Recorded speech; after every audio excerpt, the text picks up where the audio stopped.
à toutes et à tous et bienvenue dans le tout nouveau Land Rover Defender que nous vous avons présenté dans une configuration autrement plus roots dans le dernier numéro puisqu'il traversait le désert de Namibie. Ici, il affronte surtout le mauvais temps de ce mois de juin. Je suis dans un P400, c'est-à-dire une version 6 cylindres essence turbo compressé 400 chevaux et 56 mètres kg et des brouettes. Suspension pneumatique, version 110, c'est-à-dire une version à long empattement. L'avenir nous dira si Land Rover sortira aussi des 130 comme il existait dans la version qui était apparue, je vous le rappelle, en 1948.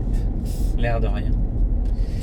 Et ce 110, qui vaut tout de même dans cette version First Edition pas loin de 95 000 €, sans beaucoup d'options, est un engin plutôt attachant parce que si il est évident, et on vous l'a prouvé, qu'il peut crapahuter dans le désert, grimper aux arbres, descendre des pierriers, enfin, globalement il se fiche rigoureusement de ce que vous lui demandez de faire, pour peu que ce soit sur une route, voire dans la flotte, puisque quand même le pépère, il faut le savoir, est capable de passer dans des gués de 90 cm. En l'occurrence, ce que lui fait mieux et autrement mieux que ne le faisait son ancêtre, c'est de rouler sur route normale. Et le plus dingue, c'est qu'il le fait même plutôt pas mal. C'est-à-dire que la suspension pneumatique est incroyablement confortable. Alors ça, vous le doutez depuis longtemps et qu'on vous le rabâche que le pneumatique est super pour filtrer. Toutefois, là, on est équipé de pneus Pirelli Scorpion, j'allais dire Dragon. Scorpion qui sont plutôt mixtes, mais plutôt route, avec des roues de 20 pouces, qui elles aussi sont plutôt destinées à faire joli dans les quartiers huppés de la capitale, plutôt qu'à crapahuter dans la brousse. Toutefois, avec ce film, car la peinture n'est pas mate, mais ce film qui rend la chose satinée, là, à peu près 4 200 € l'option, vous pouvez y aller sans vergogne, puisqu'à la limite, quand vous le vendez, vous dégrafez, vous remettez un film. Donc, tout est fait pour que vous puissiez en profiter. Et sur route, moi, j'ai été bluffé. C'est plutôt bien insonorisé. Alors, au-delà de 130, ce qui, vous allez me dire, de toute façon, est illégal, vous avez un petit bruit d'air sur ce modèle qui rate de neuf, au niveau du montant de pavillon sur la droite.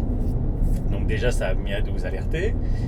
Il y a quelques bruits d'air, parce que la voiture est un parpaing, ça fait moins de 5 mètres, mais c'est très balèze. Et ça fait quand même pas loin de 2 mètres de haut. Vous pouvez le baisser à 1,91 m en zone chargement, voire un peu plus si vous appuyez dans le coffre pour limiter l'arrière. Ça fait 1,96 m en marche classique et ça fait un peu plus de 2 mètres quand vous êtes en mode tout-terrain. Mais de manière générale, la voiture se comporte super bien.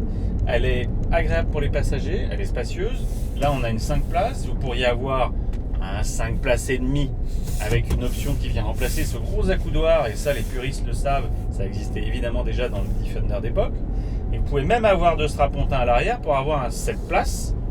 Donc, résultat, c'est une voiture qui est polyvalente, qui permet de faire plein de choses, qui marche bien là, avec ce moteur-là, qui par contre pompe, mais salement, puisque quand même, la voiture fait en moyenne entre 16 et 18 litres.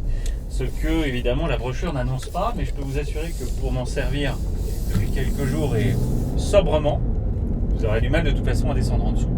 Mais c'est super attachant, et je vais même aller plus loin. À part vouloir du cuir partout, de la boiserie qu'elle propose d'ailleurs,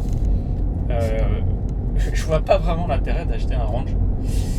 C'est quand même vachement embêtant, c'est-à-dire que ça tient le pavé, ça grimpe aux arbres, ça a une gueule grave, et c'est super joli. Vous retirez les tapis, vous passez un coup de flotte. C'est bien insonorisé, vous avez une bonne sono, c'est lumineux, vous pouvez rajouter les options que vous voulez, vous avez le rétro clear sight, enfin, c'est plein de bon sens. Limite, il serait check, je dirais que c'est Simply Clever. C'est une voiture vachement attachante, qui de toute façon coûte cher et qui en plus peut faire plein de belles choses. Donc, si vous voulez une autoroutière, vous achetez une Jaguar. On arrête de penser qu'un Range Rover Vogue c'est fait pour faire l'autoroute uniquement, ou alors on achète un truc plus bas. Et sinon ça, quoi. Si vous voulez blinder le d'options, mais de toute façon vous prendrez 20 000 € de malus. À tout prendre. Moi j'achète un Defender, je le configure rigolo à l'intérieur.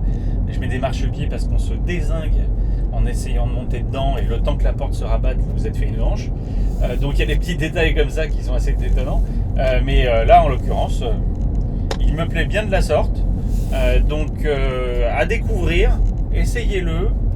C'est quand même vachement bien pensé. Alors vous allez me dire 1948, prochaine génération 2019. Bon, ils ont eu un petit peu le temps de réfléchir à la conception, mais pour autant ils auraient pu se rater et ils se sont pas ratés. Voilà, c'est une voiture super sympa et je ne boude pas mon plaisir.